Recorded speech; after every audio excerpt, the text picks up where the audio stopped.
আর কদিন পরেই পুজো, আর তার আগেই দেখা যাচ্ছে প্রফুল্ল কানন পশ্চিম অধিবাসীবৃন্দ তাদের যে পুজো মণ্ডপ সেটি শেষ পর্যায়ের কাজ সম্পন্ন করছে।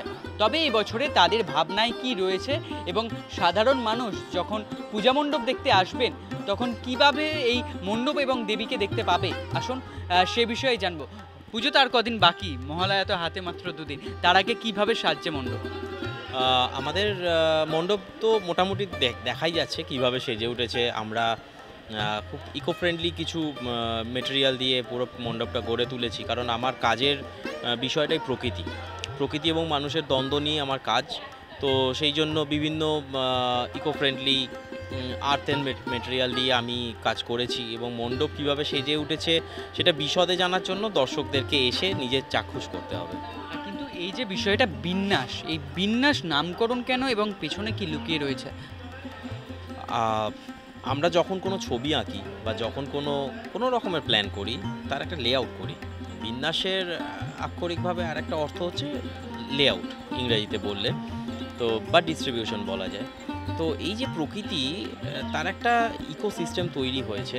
এই সিস্টেমটা প্রকৃতি নিজেই তৈরি করেছে, এবং এই সিস্টেমের মধ্যে মানুষ আছে, এই সিস্টেমের মধ্যে প্রকৃতি নিজেও আছে, এবং এই মানুষ আর প্রকৃতির মধ্যে যে সম্পর্ক, সেই সম্পর্ক কোথাও ভাঙছে, কোথাও গড়ছে, কোথাও মানে এভাবেই এগিয়ে চলেছে। তো এটাই আমার বিন্যাস, মানে আমার চোখে এটাই বিন্যাস, কারণ এভাবেই ছড়িয়ে পড়ছে এবং চক্রাকারে আবর্তিত হচ্ছে যুগ যুগ ধরে মানুষ আর প্রকৃতির মধ্যে সম্পর্ক। এই যে বিষয়টা, এখান থেকে মানুষ কি বার্তা করিয়ে নিয়ে যাবে? তারা তো আসবে দেখতে, কিন্তু তারা আগে থেকে তাদের মনে একটা ধারণা তৈরি হওয়া দরকার, তারা কি বার্তা নিয়ে যাবে? এখানে যেটা হচ্ছে, যেটা নিয়ে কাজ হচ্ছে, সেটা ভীষণই আমাদের দৈনন্দিন জীবনের সাথে যুক্ত। আমরা রোজ যেটা করি সেটাই মানুষ এখানে এসে দেখবে, আর একভাবে দেখবে। তো সেটা এক্ষুনি বলার থেকে ভালো হয় মানুষ, দর্শকরা আসুক, কারণ আমরা অ্যাকচুয়ালি যে কাজটা করি এটা তো একটা ভিজুয়াল আর্ট। তো মানুষ নিজের চোখে দেখে নিজের মতো করে ইন্টারপ্রিটেশন তৈরি করুক। এটা কারোর উপর আমি জোর করে কিছু চাপিয়ে দিতে চাই না। মানুষ আসুক, দেখুক, তারা নিজেরাই উপলব্ধি করবে আমার এখানে কি বার্তা রয়েছে।